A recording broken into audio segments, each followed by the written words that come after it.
It was a beautiful early morning on May the 2nd, 2020, that we left for our vacation.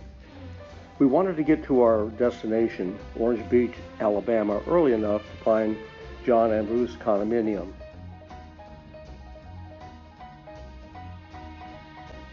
It was a long and uneventful drive for 692 miles or a 9-hour journey.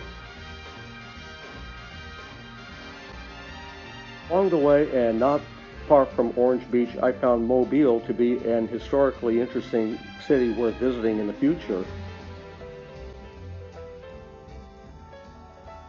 Finally arriving, our first impression of Orange Beach was of a charming coastal city. We eventually found their condominium, Orange Beach Cove Condominium. Their condominium was bright, cheery, and roomy. Light from the bay streamed through the veranda doors, illuminating the living and dining room. After settling in, we enjoyed a cup of coffee on the veranda. We then walked about the back of the condominium to see its several patios, indoor, outdoor pools, and a gymnasium.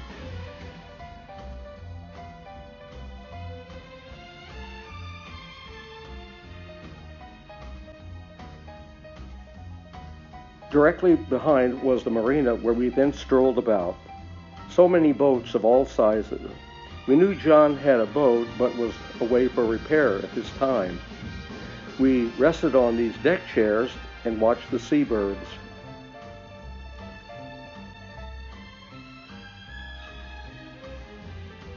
Including this floating great blue heron.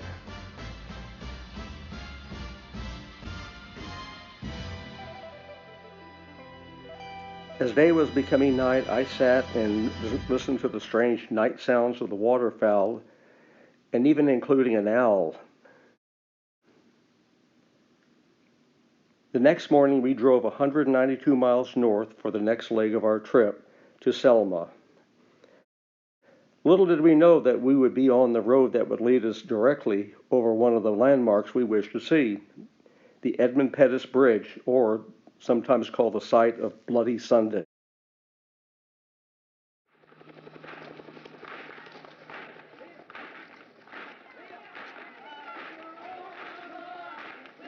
The 25-year-old activist John Lewis led over 600 marchers across Edmund Pettus Bridge in Selma and faced brutal attacks by oncoming state troopers. Footage of the violence collectively shocked the nation and galvanized the fight against racial injustice.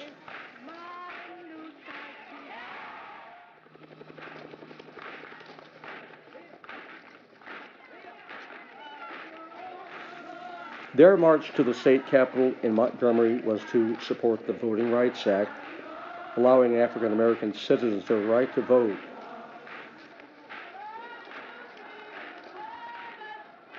But on this pleasant May morning, our walk was peaceful, unlike that of the marchers of 1965.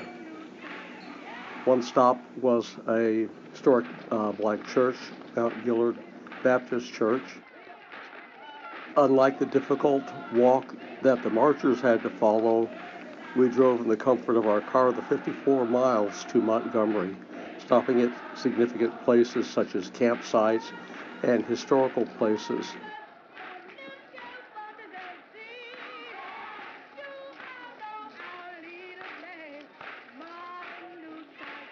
Polarized photograph of a black and white of one of the campsites, campsite 3, and the site as it appears right now on Gardner's Farm.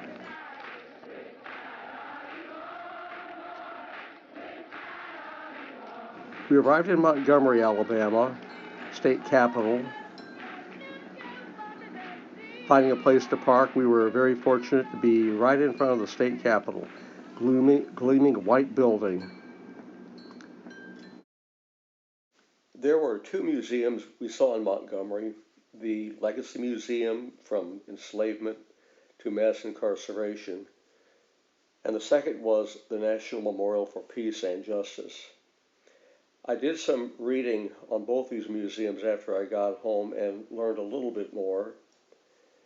The Legacy Museum is located on the site of a former warehouse where black people were forced to labor in Montgomery. And the National Memorial for Peace and Justice is the first museum to acknowledge the victims of racial terror and lynchings for more than 4,000 African American men, women, and children who were shot, burned alive, hanged, drowned, and beaten to death by white mobs between 1877 and 1950. Memorial for those lynched, or the Legacy Museum. These are some photographs that we found inside. Each was a hologram that gave their story.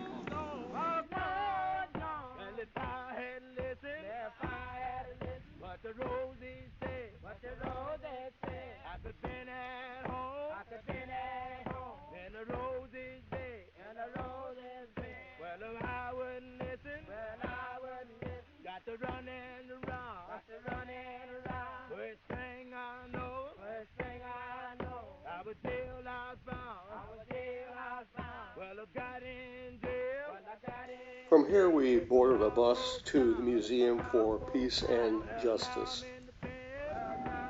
It was a sad place. It was not a place that made you feel happy. And if you were a white person, it made you feel ashamed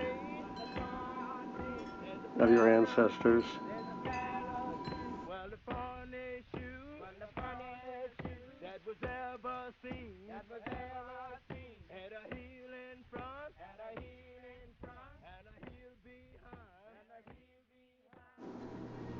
The monuments that we saw up on the hill had hanging plaques of each county and each state where those names are enshrined of those lynched.